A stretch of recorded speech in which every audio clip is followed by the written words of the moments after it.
Así son, las portan.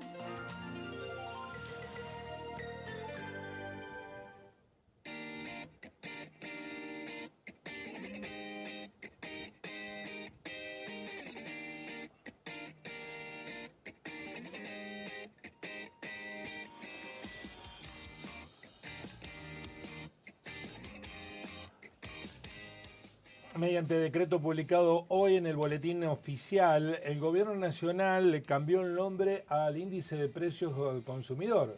Ya no se llama más IPC, sino que se llama Índice de Precios de Caputo. El índice Toto podríamos llamarle. Por supuesto que es ironía y broma lo que estoy haciendo referencia, porque ayer la mayoría de las acciones argentinas fuera del país cayeron hasta el 33%. El riesgo país subió por encima de 500 puntos. Cito ambas referencias porque es a lo que se alude habitualmente para hablar de los éxitos económicos de este gobierno. Bueno, ayer la reacción del mercado, sobre todo el mercado internacional, también cayó la bolsa de comercio en la Argentina, fue negativa a la manipulación de las estadísticas de la medición de la inflación en la Argentina. Voy a tomar contacto con Germán Romero, que es director general del Centro de Almaceneros y Comerciantes Minoristas de Córdoba y a la vez director del Instituto de Estadísticas y Tendencias Sociales. Germán, un gusto. Guillermo Jeremía, del programa Así son las cosas de Río Cuarto, lo saluda. Buen día, ¿cómo le va? Buen día, Guillermo, un gusto saludarte a vos, a todo el equipo y por supuesto a la audiencia. Bueno, ¿nos va a ir mejor o peor con el índice Toto? Ah, ¿Qué decirte, Guillermo? La verdad es que, bueno, nosotros preparamos nuestro instituto durante enero, según los anuncios del INDEC, para cambiar la metodología. De hecho, la cambiamos, ajustamos los parámetros, ponderaciones a la encuesta nacional de hogares 2017-2018. Y a pesar de todo, sigue siendo una vieja medición, pero claro, 2 décadas más nuevas, por lo menos la organización de los rubros, que es la que se utiliza hasta el día de hoy, que es las encuestas de hogares del 2004-2005. Es decir, para que la audiencia entienda, se utiliza la forma que distribuían los gastos las familias argentinas hace 2 décadas. Ahora se iba a utilizar hasta hace 7, 8 años la transformación de los gastos, pero volvimos para atrás. Digo, pero para no quedarnos atrás, lo que hicimos es medir con ambas metodologías, es decir, habíamos aplicado la nueva que nos arrojó un resultado de una inflación para enero de 2,53%, y cuando volvimos a la vieja metodología que vamos a adoptar, porque nosotros vamos a medir igual que el INDEC en un principio, nos da un poco por encima, levemente, 2,67.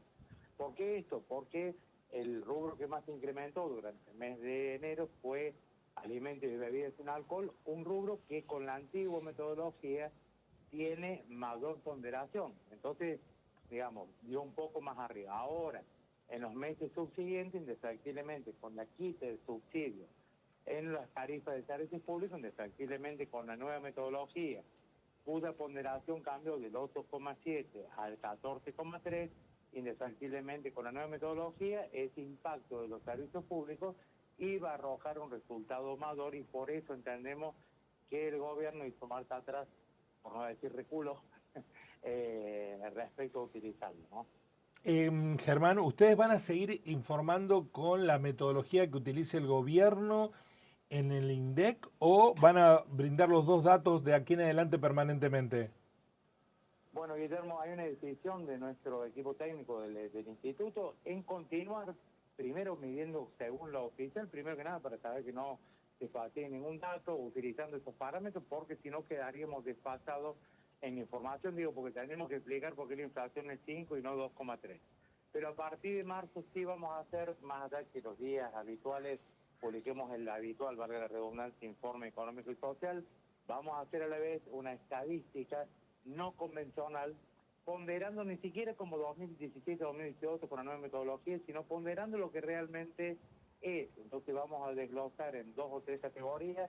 Primero, para quienes alquilan, cuál es el costo de vida, cuál fue la inflación de este mes, para quienes ganan, por ejemplo, digo, por citar, no sé exactamente cuál es el parámetro, pero para quienes el hogar que su ingreso sea menor a 1.000.000, cuánto es la implicancia o la ponderación real que tienen los alimentos, digo, porque obviamente que este alimento, el INDEC entiende que utiliza, las familias destinan entre el 25 y el 28% de su ingreso de alimentos. Para quienes tienen ingresos por 1.000.000 de pesos, el alimento ocupa casi un 50% de su ingreso. Para quienes alquilan, también. Entonces digo, hay una decisión, estamos haciendo alzados al respecto en sacar una igual metodología, con el mismo sistema metodológico del INDEX, y a la vez a los 2 o 3 días publicar una estadística no convencional que refleje la realidad de la sociedad en general. Una inflación al 2,53 y al 2 o al 2,67, como usted me acaba de mencionar, ¿es una inflación controlada? No, Guillermo, no, porque, a ver, la inflación no pudo perforar en los últimos 4 meses el 2%. Si un país normal, por así decirlo, tiene ese número de inflación anual, es de altísima preocupación. Y nosotros no podemos seguir lamentando, no decir, bueno, hemos mejorado respecto a 2023, 2024, la paso, 2,5% es un montón de inflación. Digo, ¿por qué? Porque los salarios no aumentan más del 1%, las paritarias están fijadas en el 1% y hay una notable, sustancial pérdida del poder adquisitivo. Esto lo estamos viendo cuando vemos que las familias se están endeudando. A 88,1% de las familias tuvo que financiar alimentos. No hablamos de financiar electrodomésticos, cubiertos, neumáticos para el vehículo, sino financia alimentos, lo hace con tarjeta de crédito, que viene bajando su uso porque se saturaron los cupos, porque la gente está en mora con la tarjeta. Pasa el fiado, que hasta hace un par de años el fiado resultaba simpático, nos rememoraba nuestra infancia con la libreta. Hoy es uno de los indicadores más duros porque la gente que usaba tarjeta vuelve el fiado porque no le queda otra vía de financiación. Cuando vemos que el 57% de las familias no alcanza satisfactoriamente la canasta básica alimentaria, es decir, no come ni siquiera lo mínimo sustancial distribuido al menos nutritivamente, come lo que puede con lo que le alcanza en el día a día. De hecho, un 52% de las familias suprime alguna ingesta, mayormente la cena. Es decir, no hubo ningún tipo de mejora en los indicadores sociales justamente por esto, porque la inflación, por más que parezca baja, duplica a los incrementos salariales. Entonces el poder adquisitivo se va licuando mes a mes. Y esto corre en paralelo con una profundización de la caída del consumo. Si uno la mide en términos de recaudación, el gobierno tiene datos alarmantes de cuánto menos, incluso con impacto de inflación, se ha recaudado en concepto de tributos, ¿no? Esto da cuenta, recordemos que el 33% de la recaudación nacional se sostiene en un impuesto al consumo, que es IVA, con lo cual su impacto es determinante. Ustedes están notando, además, que se mantiene alto la inflación, que sigue profundizándose la caída del consumo, Germán.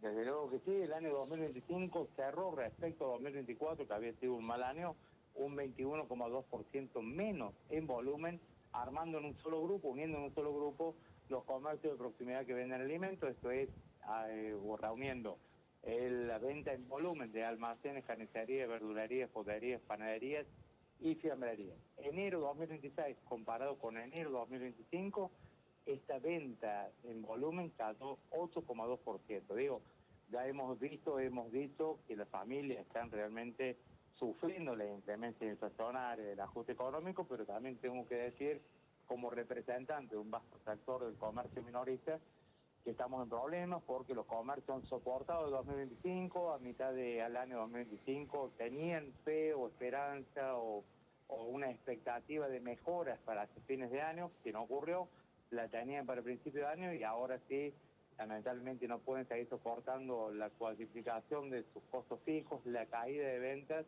y seguramente, a pesar de que durante el 2025 dijimos que no había que lamentar numerosos cierres, sí sabemos fehacientemente, porque nuestra institución hacemos liquidación de impuestos, analizamos la contabilidad de los comercios, y muchos titulares han avisado que a partir de marzo, si no venden, alquilan, cierran definitivamente sus puertas, lamentablemente, con lo que eso genera en desocupación de empleados y principalmente los titulares con un rango etario promedio de 38 años, indefectiblemente no van a poder insertarse en un mercado laboral que está prácticamente cerrado. Bueno, eso lo percibíamos nosotros que decíamos, habíamos observado en Córdoba, 45 días después, que zonas como la de Nueva Córdoba tiene una gran cantidad de locales vacíos. y es una zona que se supone tiene un poder adquisitivo por encima de la media, ¿no? Eso está pasando, lo están registrando en Córdoba Capital. Así es, Guillermo, digo, el casco céntrico y bueno, zonas aledañas como Nueva Córdoba, ya había comenzado con cierres porque allí principalmente son hogares alquilados y demás. Lo que ocurre que ahora eso se va a extender a la periferia, tanto en la ciudad de Córdoba como en los grandes conglomerados urbanos. Digo, hablamos del mismo Río Cuarto, de Villa María y de San Francisco, y en otras poblaciones, digo, se va a extender el casco céntrico hacia la periferia porque la situación es igual para todos, ¿no? Obviamente primero afecta a quienes adquieren un local comercial, pero esta caída de venta, esta recesión absoluta, se termina afectando a todo el comercio en general. Dialoga con nosotros Germán Romero, el director general del Centro de Almaceneros y Comerciantes Minoristas de Córdoba y a la vez director del Instituto de Estadísticas y Tendencias Sociales que depende de dicho centro. Mis compañeros Mayra y Alejo le trasladan preguntas, Germán. Germán, buenos días.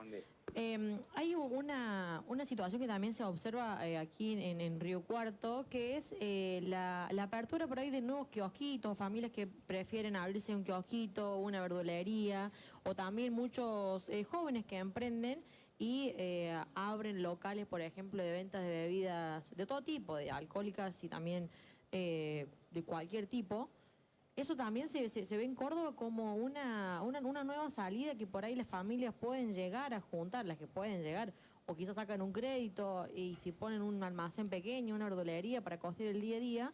Y también lo que uno después ve aquí en Río Cuarto es que con el tiempo algunos de esos kioscos después te terminan cerrando porque los alquileres, entiendo, de la luz y los costos de servicios son más elevados que los ingresos. Pero eso también se observa allí en Córdoba, familias que abren y cierran locales.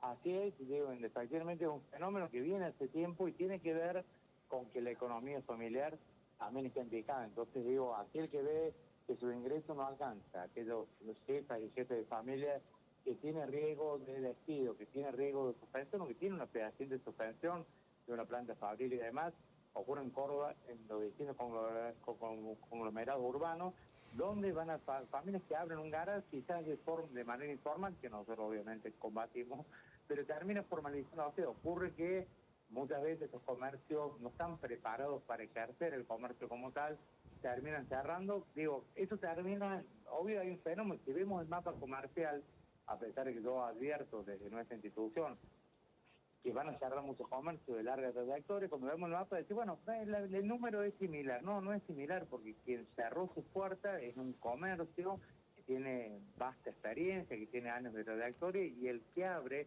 es un comercio emergente, es decir, quizás tenga una sobrevida de 3, máximo 6 meses y sin preparación lamentablemente cae. Nosotros de nuestra institución estamos comentando también para el mes de marzo comenzar con capacitación, con un manual de instrucciones de crisis para los comercios que tienen existencia y también para aquellos comercios que van a abrir, porque ciertamente el autoempleo es el empleo que hoy puede sostener en Argentina. Entonces sí estamos viendo justamente lo que vos decías, estas aperturas de economías emergentes familiares que de pronto abren o un local de bebida, una verdulería o un almacén. Según los números, Germán, ¿a qué rubro o a qué actividad se dedica luego, por ejemplo, las familias o las empresas, las pymes, que tienen que cerrar sus puertas? Bueno, grandes comercios de larga trayectoria. ¿A dónde se trasladan? Porque el sector comercial es lo primero, es la primera puerta que uno toca o que uno ve, después de o antes de las grandes industrias. ¿A dónde se trasladan? Bueno, a ver, ¿dónde se traslada el comercio? Me preguntás, disculpa, no entendí bien la pregunta. Sí, por ejemplo, un comercio de larga trayectoria que cierra sus puertas, ¿a dónde se traslada, los comerciantes, como también los empleados? ¿A qué actividad o rubro? No, a ver, ya recortaron, ocurre que el comercio ya recortó a su mínima expresión los costos fijos, obviamente que no puede prescindir de la energía eléctrica, más si se trata de un comercio de alimentación, no puede prescindir de distintos lugares. El comercio que deja de alquilar, si tiene la posibilidad de trasladarse a su barrio, a su localidad y poner en su casa, lo va a hacer como un segundo intento. Pero ya hablamos de que los alquileres se están vaciando, de pronto hablamos que en la periferia son comercios que están en su casa, más allá del rubro que tenga, hablamos de ferretería, indumentaria, calzado, librería, hasta llegar el alimento. El alimento es lo último que recorta la gente en general. Si hoy hablamos de que los comercios tienen que cerrar porque cayó la venta y efectivamente estamos en problemas. Digo, la mayoría de esos comercios no se van a trasladar, la mayoría de esos comercios van a cerrar y se va a quedar su titular, su empleado seguramente ya se quedó sin trabajo, su empleado, y esa familia que normalmente genera fuentes laborales familiares para 2 y hasta 3 fuentes laborales, lamentablemente se van a ver cercenadas. Esa es la gran preocupación. Obviamente que primero que nada nos preocupa la familia en esta situación que veíamos hace un rato, esta radiografía que nos dice que las familias no llegan a alimentarse, donde familias pasan hambre y demás. Hoy, obviamente, como representante de un sector comercial importante de nuestra provincia del país, efectivamente nos aflige muchísimo que se van a cercenar las aperturas de estos comercios. Digo, porque a nadie le viene, no hay un fenómeno que la gente se fue a la grande superficie, porque ustedes habrán sabido también que los supermercados, mayoristas y demás, hablan de una caída en la demanda. Estamos en un proceso de recesión que se vuelve interminable, digamos. Entonces, si no hay mejoras, lamentablemente el panorama es absolutamente oscuro y lo es crítico, sin ser agorero ni ser apocalíptico. El panorama es absolutamente sombrío para el sector comercial y en general para la sociedad. Germán, buenos días. Este proceso de recesión y de cierre de comercios, ¿tiene algún tipo de comparación o de similitudes en el corto plazo de la historia de Argentina, sobre todo en Córdoba? Porque se suele decir justamente mucho esto, de que los tiempos que corremos ya lo hemos vivido hace no mucho tiempo. ¿Ustedes tienen registros de que se haya, justamente para que la redundancia, registrado una situación similar en el corto plazo? Bueno, a ver, nosotros nos parecen por allí medio odioso las comparaciones, obviamente que uno remonta a la época de 2001, luego la pandemia. Digamos, si hablamos de cierre comercial nos remonta a la pandemia, pero no hay una pandemia, no hay algo emergente de salud. El tema está solamente en las decisiones económicas de un gobierno que hizo el ajuste. Quizás habrá quienes pocos se hayan beneficiado, ciertamente. Digo, más allá de ver para atrás, queremos ver para adelante qué es lo que sigue. Somos representantes de los comercios minoristas de la provincia de Córdoba. Nos preocupa muchísimo, digo, más allá de a qué se parezca, obviamente que es sumamente preocupante, pero, a ver, hay una situación donde los incrementos de los servicios en general ha limado el poder adquisitivo, ha limado la posibilidad de trabajo de los comercios. Indudablemente, digo, ahora que se proyectan con la reforma laboral general de empleo, yo quiero decirle que no hay ninguna posibilidad de mejora de empleo porque no hay consumo. Digo, pueden cambiar las leyes laborales, no conozco a fondo cuál es el detalle y demás, pero no se va a generar más empleo porque no hay consumo. Entonces, por más que cambiemos las formas laborales, no va a haber quien tome, porque no se van a ir cayendo las empresas. Digo, esta caída de ventas afecta todo el arco productivo, desde el inicio de las plantas productoras hasta el último eslabón de la cadena de comercialización. Sin consumo, indefectiblemente no hay trabajo, el desempleo va a ser de alta magnitud durante 2026, sumado a una recesión, y un combo realmente alarmante. Germán, para finalizar, usted mencionó algo que me gustaría repreguntarle en el final. Usted dijo que con el índice nuevo, la inflación de febrero daría el 5%. No lo tengo a ciencia cierta, Guillermo. Entiendo que con los incrementos tarifarios que va a haber, con el índice nuevo seguramente sí. En enero, digo, porque yo escuché algunas versiones que decían que la Habana había renunciado porque el índice le daba 3,4% y el gobierno quería eso. Eso no es real, digo, nos consta porque nosotros medimos con alta parametrización, medimos en todos lados y no nos da eso.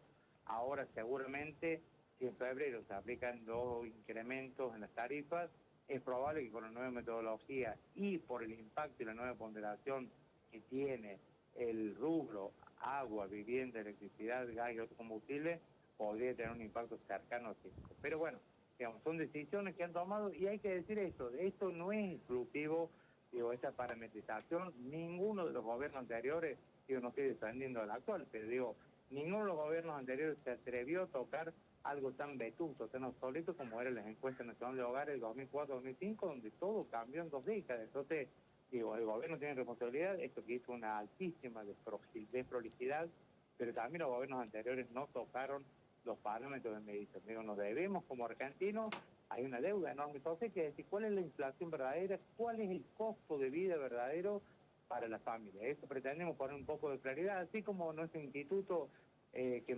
nació como departamento en 2008-2009, nació procurando poner luz sobre un index que estaba sospechado, intervenido y demás. Bueno, ahora pretendemos también dotar de esta estadística no convencional que les comentaba recién, a partir de marzo, sobre lo que es la realidad. Porque creo que toda la sociedad nos merecemos siempre la verdad. Muchísimas gracias, Germán, ha sido muy amable. Por favor, ha sido un verdadero gusto, que tengan muy buen día. Buen día. Germán Romero, director general del Centro de Almaceneros y Comerciantes. Estoy leyendo algunas informaciones que llegan desde Buenos Aires. El periodista Diego Valle dice, acabo de chequear mis facturas de luz y de febrero del 2025 a febrero del 2026, es decir, la medición de enero, se multiplicó por 9 con igual consumo. Eso es lo que no quiere que se refleje en el índice actualizado. Por eso está siendo manipulado. Pero además han anticipado datos, ¿no? Por suerte hay otros índices que con prestigio se conocen a nivel provincial, distrital, el de la Ciudad de Buenos Aires, el de la provincia de Buenos Aires, el de la provincia de Córdoba, el índice de almacenero, que nos permiten tener un parámetro. Pero esos índices no son tomados como referencia para la dinámica de la economía. No los tienen en cuenta para ajuste de, por ejemplo, bonos que están ajustados por índice de inflación, por IPC, el índice Toto, el índice de precios de Caputo. Por eso ayer las acciones argentinas cayeron en el abismo, porque el gobierno rompió la herramienta que le daba credibilidad con el único lugar, pese a nuestra absoluta crítica de aquellos que lo contemplaban como un dato real, acaba de romper el último de los valores de credibilidad que tenía el modelo. Tenemos bajo control la inflación. Lo acaba de decir, está descontrolada la inflación. De hecho, cuando uno ve el índice ticket, que lo comentábamos ayer, mírenlo ustedes, que no se lo tengo que explicar yo, miren su ticket. Un ticket de una compra semanal, quincenal o mensual o diaria que hicieron en diciembre, compárenla con la hora y vean los cambios. 800%, dice el periodista Diego Valle, que aumentó la luz en el distrito en donde él está, en la ciudad de Buenos Aires. 800%, se multiplicó por 9 el valor y eso va a impactar. Vamos a tener el 5% de inflación de febrero, que es un mes donde baja la inflación. Y después viene marzo, donde empieza a calentarse la actividad y vuelve a subir la inflación. Porque muchos aumentos están previstos para marzo. Hay actividades que están anualizadas que aumentan sus costos en marzo. Una locura absoluta, ¿no? Cuando vos rompés la herramienta ya está, ya fue. Ya no le va a creer nadie al índice Toto.